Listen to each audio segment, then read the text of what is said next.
মহান আল্লাহ রাব্বুল আমিন সান্ত্বনা দিতে গিয়ে বিশ্ব নবীকে বললেন, নবী গো, আপনি আপনার উম্মতদেরকে জানিয়ে দেন আমি তাদের এই 12টা মাসের ভিতরে একটা মাসকে আমি ধার্য করে দিলাম, তা হলো রমজান মাস।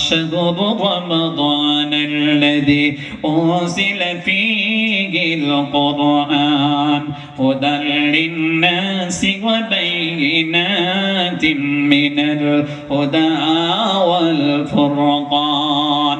পবিত্র রমজান মাসে কোরআনকে অবতীর্ণ করা হয়েছে, সেজন্য রমজান মাসের মর্যাদাকে আল্লাহ রাব্বুল আমিন বাড়িয়ে দিয়েছেন। ওই মাসে যত আমরা ইবাদত করব অন্য মাসের চাইতে ফজিলত অনেকটা বেশি। এই যে রমজান মাস দান করলেন, এই রমজান মাসের ভিতরে আবার একটা রাত আছে যেটাকে লাইলাতুল কদর বলা হয়। এই লাইলাতুল কদর রাত্রিতে আমরা যখন ইবাদত করব, এক রাতের ইবাদত আল্লাহর কাছে সহস্র মাসের চাইতেও উত্তম। কন্যা সুবহানাল্লাহ, সহস্র মাসের চাইতে উত্তম। হাদিস শরীফের ভিতরে এসেছে দুইজন সাহাবী, দুইজন বন্ধু একত্রে তারা ইসলাম কবুল করলেন।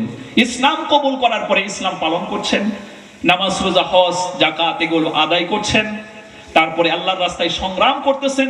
এক পর্যায়ে একজন বন্ধু ইন্তেকাল করলেন।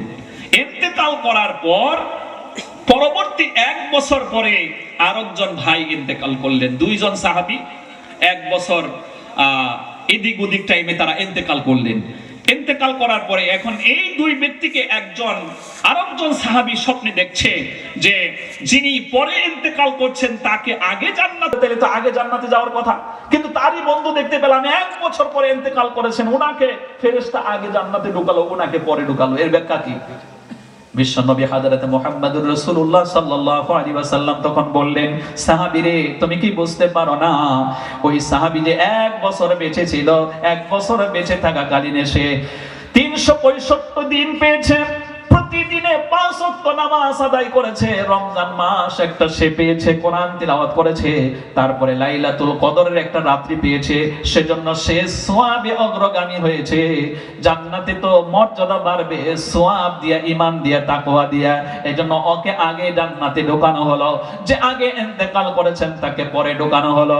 সুতরাং তাইলে এই হাদিস থেকে আমরা বুঝতে পারলাম, দুনিয়াতে আমরা যদি লম্বা হায়াত পাই আর যদি নেক আমল করতে থাকি তাইলে আমাদের জন্য এটা কল্যাণকর। কথা বলেন ঠিক না?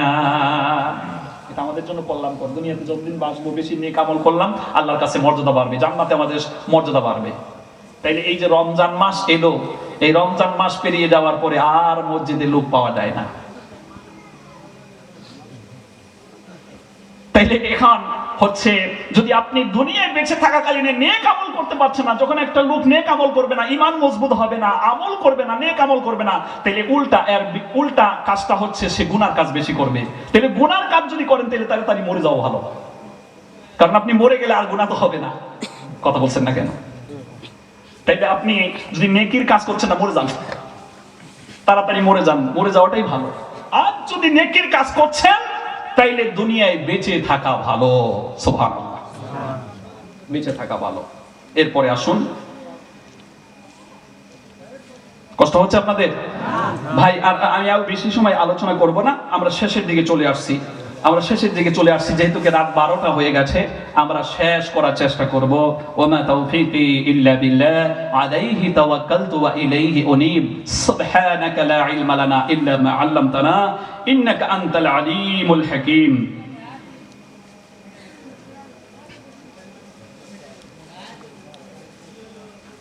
এবার লক্ষ্য করুন, আমরা 12 নম্বর আয়াতের ব্যাখ্যা কিছু সময় শুনলাম, মাঝখানে আরো অনেক আয়াত আছে। কোরআনের ব্যাখ্যা দিয়ে 1 দিন, 2 দিন, 5 দিন, 10 দিন, 1 বছর, 2 বছর, কিয়ামত পর্যন্ত দিলেও শেষ হবে না। কথা বলেন ঠিক না? এবার আল্লাহ রাব্বুল আমিন 17 নম্বর আয়াতে আল্লাহ রাব্বুল আমিন বলেন, ইয়া বুনাইয়া আকিমিস সালাতা ওয়া আমুর বিল মা'রুফি ওয়া নাহা আনিল মুনকারি ওয়াসবির আলা মা আসাবাক ইন্না যালিকা মিন আযমিল উমুর।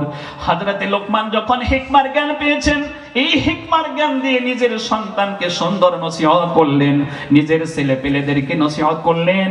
তিনি বললেন, ইয়া বুনাইয়া আকিমিস সালাহ, হে আমার কলিজার টুকরা, নয়নের পুতলি, আপনি লক্ষ্য করুন, আকিমিস সালাহ, আপনি এই দুনিয়ায় বেঁচে থাকাকালীনে নামাজ আদায় করবেন, নামাজ আদায় করবেন, সালাত আদায় করবেন। জোরে কোন সুবহানাল্লাহ। নিজের সন্তানকে ডেকে বললেন, ও আমার বাবা, তুমি এই পৃথিবীতে থাকাকালীন নামাজকে ত্যাগ করো না। কারণ একজন মানুষ যখন সে মুসলমান দাবি করে, মুসলমান দাবি করার পরে সে যখন নামাজ পড়ে না, তখন তার প্রতি আল্লাহর কোনো দায়িত্ব থাকে না। ইন্নামা ইউহাসাবু বিহিল আবদু ইয়াউমাল কিয়ামাতি মিন আমালিহি সালাতুহু। কিয়ামতের দিবসে একজন মুমিন ব্যক্তিকে সর্বপ্রথম প্রশ্ন করা হবে, বান্দা তুমি নামাজ পড়েছিলে কিনা? তুমি কি নামাজ পড়েছিলে কিনা? তুমি নামাজ আদায় করেছো কিনা? এই ব্যাপারে আমাদেরকে সর্বপ্রথম প্রশ্ন করা হবে। এই জন্য আমি নিজে নামাজ পড়বো, আমার ফ্যামিলিকে নামাজের ওয়ার্ডার করব। আয়াতটা এমন অন্যত্রে বলা হয়েছে 16 নম্বর পারা 20 নম্বর পেজে সূরা তাহা 135 আয়াতের 132 31 নম্বর আয়াতের ভিতরে আল্লাহ রাব্বুল আলামিন বলেন, আল্লাহ রাব্বুল আলামিন বলেন, وَأَمُرْ أَهْلَكَ بِالصَّلَاةِ وَاصْطَبِرْ عَلَيْهَا لَا نَسْأَلُكَ رِزْقًا نَحْنُ نَرْزُقُكَ وَالْعَاقِبَةُ لِلتَّقْوَى। আল্লাহ রাব্বুল আলামিন কি সুন্দর করে বর্ণনা করেন, হে আমার হাবিব, আপনি নিজে নামাজের উপরে যত্নবান হন, আপনার ফ্যামিলি মেম্বারকে নামাজের অর্ডার করুন। আর আমি আল্লাহ আপনার কাছে কোনো রিজিক চাই না, রিজিক তো কেবল আমি আল্লাহ আপনাকে দেব। আর আখের পরিণাম ভালো হবে। পৃথিবীতে নামাজ কায়েম করে ঈমান অর্জন করে যে তাকওয়া অবলম্বন করলো, তার আখের পরিণতি ভালো হয়ে যাবে। সুবহানাল্লাহ। এখানে দেখবেন একটা কথা আল্লাহ বলেছেন যে তোমার কাছে আমি রিজিক চাই না, রিজিক আমি তোমাকে দেব। এই কথা আল্লাহ বললেন কেন? এখানে নামাজের কথা আছে, রিজিকের কথা আসলো কেন? নামাজের কথা আছে, এখানে রিজিকের কথা কেন বলা হলো? খাবার দাবারের কথা কেন বলা হলো? এই প্রশ্নের জবাবে মুফাসসিরিনে কেরাম বলেছেন, দেখবেন হাজারো লোক সমাজের ভিতরে নামাজ পড়ে না, কয় আমার কাজ নষ্ট হয়ে যাবে, খাবার পাবো না। কথা বলেন না কেন? নামাজ পড়তে বললে কই না, আমার দোকান তো এখন নেই, আমি দোকান থেকে চলে এলে আমার বেচাকিনি বন্ধ হয়ে যাবে। আমি চাষের জমিতে কাজ না করলে খাবো কি? আমি অফিসে না গেলে আমার চাকরি থাকবে না। এই নানান ভেকু ভাবনা করে। কথা বলুন ঠিক কিনা? প্রিয় ভাই সব, আসলে এটা আমাদেরকে শয়তান ধোঁকা দেয় যে তুমি যখন নামাজ পড়তে যাবে তোমার এই কাজ নষ্ট হবে, তোমার ইনকাম নষ্ট হবে। আসলে এগুলো শয়তানের ধোঁকা। অথচ আল্লাহ তাআলা বলছেন, তুমি আমরা বাস্তব চোখে দেখতে পাই যে আসরের আজান হলো, আসরের সময় দেখবেন বেচা কিনা দোকানে ভালো হয়, লোকের ভিড় থাকে। এবার এই জন্য এই নামাজের সম্পর্কে হাদিস শরীফের ভিতরে এসেছে যে ফজর এবং আসরের নামাজটা কন্টিনিউ করবে, আল্লাহ তাআলা তার জন্য জান্নাত ওয়াজিব করে দেবে। ওটা আলাদা একটা হাদিস আছে। কেন? যে ফজর রক্তে সে নিজে আরামে ঘুমাবে, এই জন্য ফজরে উঠতে চায় না। দেখবেন এরকম গরমের মৌসুমে সবসময় ঘুম আসে না, শেষের দিকে রাত্রে একটা ঘুম যে আসবে, শয়তান আপনাকে পা টিপে দেবে, হাত টিপে দেবে, একেবারে ওর কম্বল বিছিয়ে দিয়ে যেন আপনি ফজরের নামাজটা না পড়তে পারেন। কেমন করে ঘুমাও তুমি, কেমন করে ঘুমাও তুমি, ফজর করে কাদা। এমন তো হতে পারে জোহরে জানাজা তোমার, জোহরে জানাজা। মুসলিম হয় না জন্ম নিলে মুসলমানের ঘরে, কাফের মুমিন তফাত করে সালাতের উপরে। ও ভাই, সালাতের উপরে। কেমন করে ঘুমাও তুমি, কেমন করে ঘুমাও তুমি, ফজর করে কাদা। এমন তো হতে পারে জোহরে জানাজা তোমার, জোহরে জানাজা। তো ওই সময় আপনার আরাম আয়েশটা ভালো লাগে, আপনি ঘুমকে অপেক্ষা করে কষ্ট করে ঠান্ডা পানি দিয়ে ওযু করে মসজিদে আসা, নামাজের মধ্যে দাঁড়ানো এটা বড় কঠিন। সেজন্য এটা যদি আপনি কন্টিনিউ করতে পারেন, এটার আলাদা পুরস্কার আছে। আর আসরেরটা বলা হয়েছে কেন? যে আসরের সময় বিশেষ করে ব্যবসা বাণিজ্য যারা করে, দোকান পাহাড়ে যারা লিপ্ত, ওই সময় দেখবেন তাদের কাস্টমারের সংখ্যা বেশি আসে। ওইটাই তোমার ইমানের পরীক্ষা। এই কাস্টমারকে অপেক্ষা করে তুমি আল্লাহর জন্য হুকুম পালন করতে গিয়ে ওই সময় দোকানকে বন্ধ করতে হবে। আপনি দুনিয়ার দোকান বন্ধ করলেন, দেখা গেল হয়তো আপনি ওই সময় বিক্রি করলে 200 টাকা লাভ হতো, ওইটা কিন্তু হলো না। ওইটা আল্লাহ যখন আপনি সালাত কায়েম করবেন তখন আল্লাহ তাআলা বলছেন রিজিক আমি তোমাকে দেই, ওইটা আল্লাহ তাআলা বরকত দিয়ে পুষিয়ে দেবে। ওই বরকতটা আপনি চিনবেন না, আমি চিনবো না। সংসারে যদি বরকত না থাকে, কোটি টাকা ইনকাম করলে ওর দাম নেই। দেখবেন যারা কোটি কোটি টাকা ইনকাম করতেছে ওর ভিতরে আরো খাই খাই পাই পাই, ওর মনে শান্তি নেই। ও 2 কোটি পেয়েছে, ও চিন্তা হবে আরো 5 কোটি পেলে ভালো হতো।